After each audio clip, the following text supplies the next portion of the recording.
سلام. توی این ویدیو میخوام بهتون بگم لیسنینگ آیلتس چگونه است. این سوال رو تقریبا همه داوطلبان آزمون آیلتس میپرسن، اینکه لیسنینگ آیلتس چگونه است. توی این ویدیو میخوام تمامی نکاتی که برای لیسنینگ آیلتس به اونها نیاز دارین رو بهتون بگم. میخوام بهتون بگم چجوری لیسنینگ آیلتستون رو تقویت بکنین. شما بچه‌ها با تقویت لیسنینگ آیلتس میتونین نمره بالایی توی بخش لیسنینگ آیلتس بگیرین و نمره کل آزمون آیلتستون رو بالا بکشین. توی این ویدیو میخوام تمامی تکنیک های لیسنینگ آیلتس رو بهتون بگم. شما اگر لیسنینگ قوی هم داشته باشین اما تکنیک های لیسنینگ آیلتس رو بلد نباشین، نمیتونین توی لیسنینگ آیلتس نمره بالایی بگیرین و در نهایت نمیتونین لیسنینگ آیلتستون رو تقویت بکنین.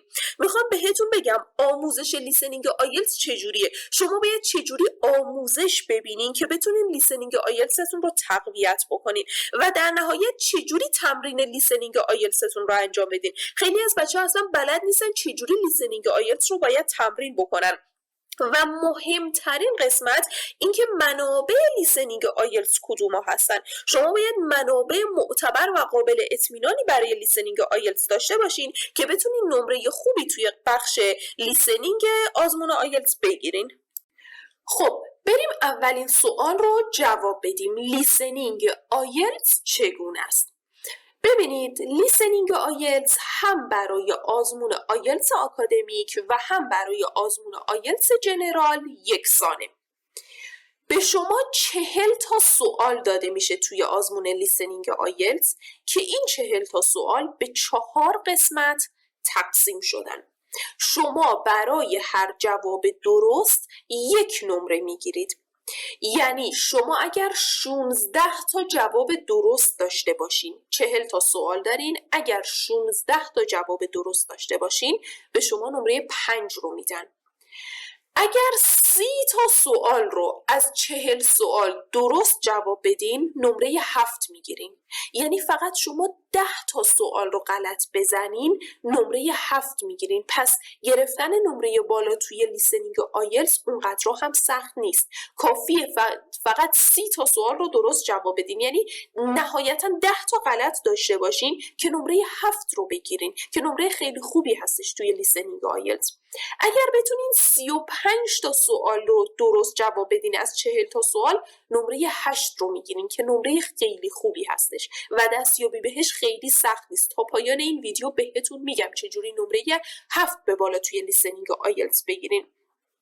شما برای 40 تا سوالی که توی لیسنینگ آیلتس بهتون میدن 30 دقیقه فرصت دارین و 10 دقیقه هم فرصت دارین که جوابها رو به پاسخنامه منتقل بکنین.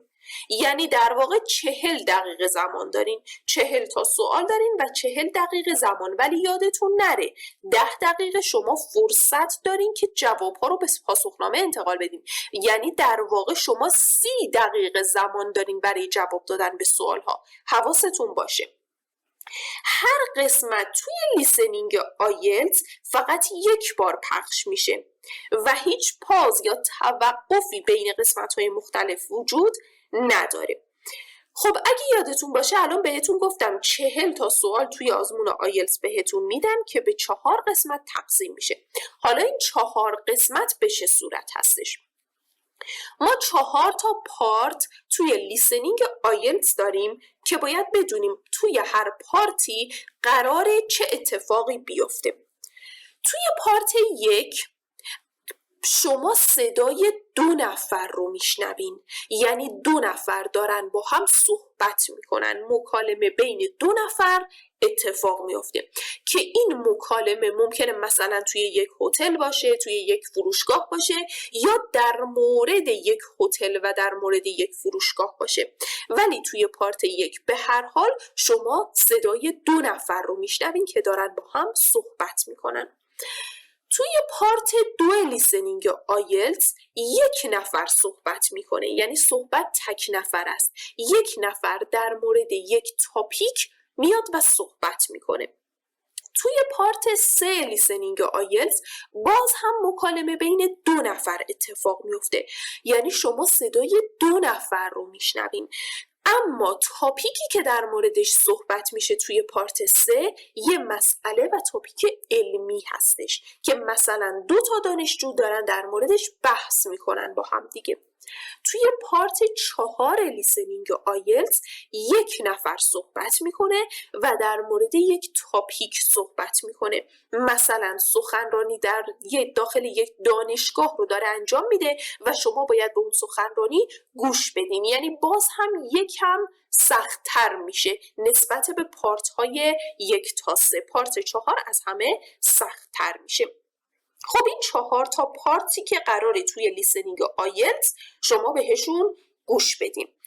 اما این 4 تا پارت به چه صورت هستن؟ توی هر پارتی قراره چه نوع سوالاتی بیاد؟ بچه‌ها توی پارت 1 و پارت 4 لیسنینگ آیلتس شما فیل د بلانکس دارین، یعنی جای خالی به شما داده میشه و شما باید اون جای خالی رو پر کنین. گفتیم کدوم پارتا؟ پارت 1 و پارت 4 به شما جای خالی داده میشه و شما باید اون جاهای خالی رو پر کنید. حالا جای خالی توی کدوم تسک ها هستن؟ اگه یادتون باشه ما تیبل داشتیم. تیبل چجوریه؟ همینی که روبروتون دارین میبینین. این یک تیبله که شما باید جاهای خالیشو پر بکنید. نکته‌ای که توی تیبل لیسنینگ آیلتس وجود داره و شما باید خیلی بهش دقت بکنید اینه که این عددهایی که اینجا نوشته شده 1 2 3 4 باید دقت بکنید آیا اینا به صورت عمودی پیش میره یا به صورت افقی. توی این تیبل به صورت عمودیه، ممکنه شما توی آزمون آیلتس به صورت افقی اینا رو ببینید، پس حواستون باشه جوابها رو اشتباه ننویسین. پس توی پارت 1 و 4 ممکنه تیبل ببینین و نکتهش اینه که شما باید دقت بکنید این جوابها به صورت عمودی یا افقی. جوابها رو اشتباه ننویسین، دقت بکنین به این اعداد. یه قسمت دیگه که توی پارت 1 یا 4 ممکنه ببینین فلو چارت هستش. اینی که روبروتون دارین میبینین فلو چارته. فلو چارت ها هم فیل این د بلانک هستن، یعنی یه قسمتی رو مینویسه یه جای خالی بهتون میده و شما باید اون جای خالی رو پر بکنید. پس فلو چارت هم توی پارت 1 و پارت 4 میاد. یه چیز دیگه که توی پارت 1 و 4 لیسنینگ آیلتس ممکنه شما باش مواجه بشین نوت هستش. نوت چیه؟ نوت همینیه که روبروتون دارین میبینین. نوشته complete the notes below, write one word and or a number for each answer. ببینید این نوت رو به شما میده، میگه جاهای خالیشو پر بکنید. نکته‌ای که توی این نوت باید رعایت بکنید همون ورد لیمیتی هستش که اینجا بهتون داده. بعضی جاها شما میتونید 2 کلمه استفاده بکنید، بعضی جاها میتونید 1 کلمه استفاده بکنید، اما خیلی مهمه که ورد لیمیت رو رعایت بکنید. اگر شما جواب درست رو بنویسید اما ورد لیمیت رو رعایت نکنید اون جواب غلطه. پس حواستون باشه خیلی مهمه که ورد لیمیت ها رو رعایت بکنید. پس نتیجه گیری کنیم توی پارت 1 و پارت 4 شما ممکنه یا تیبل ببینید یا فلو چارت ببینید یا نوت ببینید که همشون فیل این د بلانکس و باید جای خالی رو با کلمات مناسب پر بکنید. اما پارت 2 و پارت 3 یعنی پارت 2 و پارت 3 قرار ما چیا ببینیم؟ یه سری سوالات مثل همین سوالاتی که روبروتون میبینین بهشون میگیم مولتیپل. یعنی چی؟ یعنی یه سوال پرسیده 3 تا گزینه یا 4 تا گزینه یا 5 تا گزینه رو به عنوان جواب بهتون داده و شما باید انتخاب بکنید که کدوم یکی از این جواب ها درسته. زمانی که 3 تا جواب به شما داده شما باید 1 گزینه رو انتخاب بکنید، اما زمانی که 5 تا گزینه به شما داده شما باید 2 تا جواب درست رو انتخاب بکنید. پس مولتیپل ها شما باید جواب درست رو از بینشون انتخاب بکنید. پس مولتیپل ها یا توی پارت 2 یا توی پارت 3 میان. یه مدل دیگه سوال که به شما داده میشه مچینگ اینفورمیشن هستش. مچینگ اینفورمیشن ها معمولاً به این صورت میاد یه باکس میکشه، درونش یه سری اطلاعات میده، شما باید با سوالاتی که در زیر این باکس نوشته شده اطلاعات داخل باکس رو مچ بکنید. نکته‌ای که خیلی مهمه، اطلاعاتی که توی باکس به شما داده میشه اطلاعات خیلی مهمی هستش. خیلی با دقت اون اطلاعات رو بخونید، چون مطمئنا در اون کلماتی که توی باکس به شما داده میشه توی وایس اونها رو خواهید شنید. پس اطلاعات داخل باکس رو به دقت بخونید. پس تا اینجا فهمیدیم که پارت 2 و پارت 3 لیسنینگ آیلتس ممکنه یا مولتیپل بیاد یا مچینگ اینفورمیشن بیاد. خب حالا بریم تکنیک های لیسنینگ آیلتس رو بگیم چی هستن. بچه‌ها متاسفانه شما تا تکنیک های لیسنینگ آیلتس رو بلد نباشین نمیتونین به سوال های لیسنینگ آیلتس جواب درست بدین. یکی از مشکلاتی که اکثر بچه ها دارن تایمینگه. بچه ها زمان رو از دست میدن. بچه‌ها شما باید قبل از اینکه اون وایس پلی بشه توی لیسنینگ آیلتس، قبل از پلی شدن شما باید سوالات رو بخونید. متاسفانه باید بهتون بگم اگر قبل از پلی شدن وایس شما سوالهای لیسنینگ آیلتس رو نخونید، شما لیسنینگ رو از دست دادین. شما باید همه سوالها رو قبل از پلی شدن وایس بخونین تا بفهمین توی لیسنینگ قراره به چه چیزی گوش کنید. و تمام سوالهای لیسنینگ آیلتس هم باید بهتون بگم این اوردر هستن، یعنی به همون ترتیبی که داره صحبت میکنه به همون ترتیب هم سوالها پرسیده میشن. پس یکی از تکنیک های لیسنینگ آیلتس اینه که شما قبل از پلی شدن وایس سریع سوالها رو بخونید و باید به سرعت این سوالها رو بخونید. اگر سرعتتون پایین باشه وایس پلی میشه و شما لیسنینگ رو از دست میدین. مشکل تایمینگ رو چجوری حل بکنین؟ شما زمانی که توی خونه دارین برای لیسنینگ آیلتس تمرین میکنین باید مشکل تایمینگ رو حل بکنین. مثلا شما اولین تست لیسنینگ رو که دارین میزنین تایم بگیرین. اگر توی 90 دقیقه دارین اولین لیسنینگ آیلتس رو میزنین، لیسنینگ بعدی رو باید توی 70 دقیقه بزنین. لیسنینگ سوم رو باید توی 60 دقیقه بزنین و به همین ترتیب باید تا 30 دقیقه برسین و توی 30 دقیقه به سوالها جواب بدین. پس مشکل تایمینگ مشکلی نیست که شما بخواید سر آزمون آیلتس حلش بکنین. شما زمانی که تمرین لیسنینگ آیلتس رو توی خونه انجام میدین باید مشکل تایمینگتون رو حل بکنین. یکی دیگر از تکنیک های لیسنینگ آیلتس اینه که زمانی که شما سوال های مچینگ اینفورمیشن رو میبینید یه باکسی از گزینه ها میبینید به نام اینفورمیشن و در پایین یه سری سوالات براتون نوشته شده. وقتی دارید سوالات رو میخونید با دقت بخونید و گزینه‌های درون باکس رو حفظ کنید. معمولاً درون باکس یه سری اسم اشخاص داده میشه یا یه سری برندها داده میشه. شما اون اسمها رو حفظ بکنید چون توی لیسنینگ اونا رو خواهید شنید. سومین استراتژی و سومین تکنیک لیسنینگ آیلتس اینه که بر روی چیز درست تمرکز بکنید. بچه‌ها اطلاعات لیسنینگ تکرار نمیشه، فقط یک بار خونده میشه.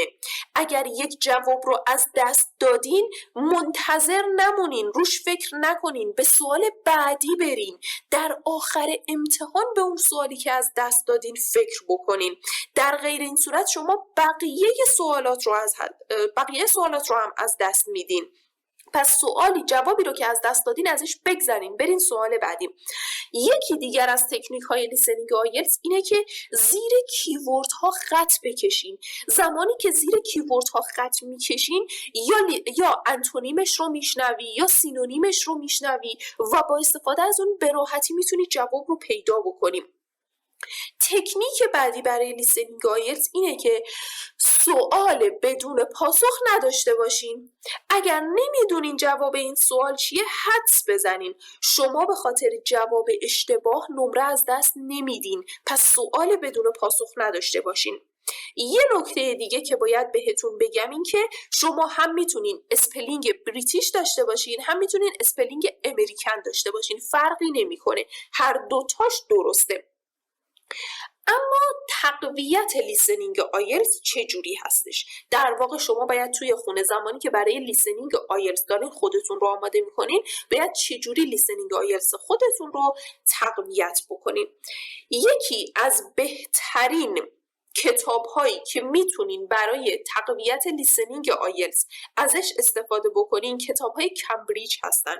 شما زمانی که تست های کمبریج رو میزنید، تا تست کمبریج رو زدین سری کتاب رو نبندین و برین انتهای کتاب جوابها رو نگاه بکنید، ببینید کدوم سوالها رو اشتباه جواب دادین، جواب درست رو بخونید، بفهمید چرا اشتباه کردین. آیا اسپلینگتون اشتباه بوده؟ آیا تایم کم آوردین؟ در واقع بچه‌ها شما با این کار نقاط ضعفتون رو شناسایی میکنین. زمانی که نقاط ضعفتون رو شناسایی کردین، روی نقاط ضعفتون کار کنید. متاسفانه بچه‌ها لیسنینگ آیلتس رو میزنن، میرن جوابای درست هم میخونن، بعد اون روی جوابای درستشون تمرکز میکنن. شما باید روی جوابای غلطتون تمرکز بکنید، نقاط ضعفتون رو شناسایی بکنید و روی اونها کار بکنید. اگر شما نقاط ضعفتون رو شناسایی بکنید، روی اونها کار بکنید، مطمئن باشین لیسنینگ آیلتس رو نمره 7 به بالا میگیرین. در مورد تمرین لیسنینگ آیلتس، خیلی از بچه‌ها نمیدونن چجوری تمرین لیسنینگ آیلتس رو باید انجام بدن. من جداگانه یه ویدیو برای تمرین لیسنینگ آیلتس پر کردم و توی این ویدیو دقیقاً به شما توضیح دادم که چیکار بکنین که لیسنینگ آیلتستون تقویت بشه. لینک این ویدیو رو من این بالا قرار دادم، روش کلیک بکنین و بدونین که تمرین لیسنینگ آیلتس رو باید چجوری انجام بدین. و در نهایت مهمترین قسمت که منابع لیسنینگ آیلتس هستن رو شما باید بدونید. بچه‌ها اگر شما از منابع اشتباه استفاده بکنید هیچ کمکی بهتون نمیکنه و توی آزمون آیلتس کاملا شما رو سرگردان میکنه. منابع لیسنینگ آیلتس خیلی مهمن که درست انتخاب بشن. به همین خاطر من یک ویدیوی جداگانه برای منابع لیسنینگ آیلتس پر کردم، لینکش رو این بالا قرار میدم، برین توی این ویدیو منابع لیسنینگ آیلتس رو بخونین و از اونها کمک بگیرین. اگر هم سوالی دارین یا توی اینستاگرام دایرکت بدین، لینک چنل اینستاگرام رو توی دیسکریپشن نوشتم، یا همینجا کامنت بذارین و سوالتون رو بپرسین. ویدیو رو لایک کنین، چنل رو سابسکرایب کنین و با من در ارتباط باشین.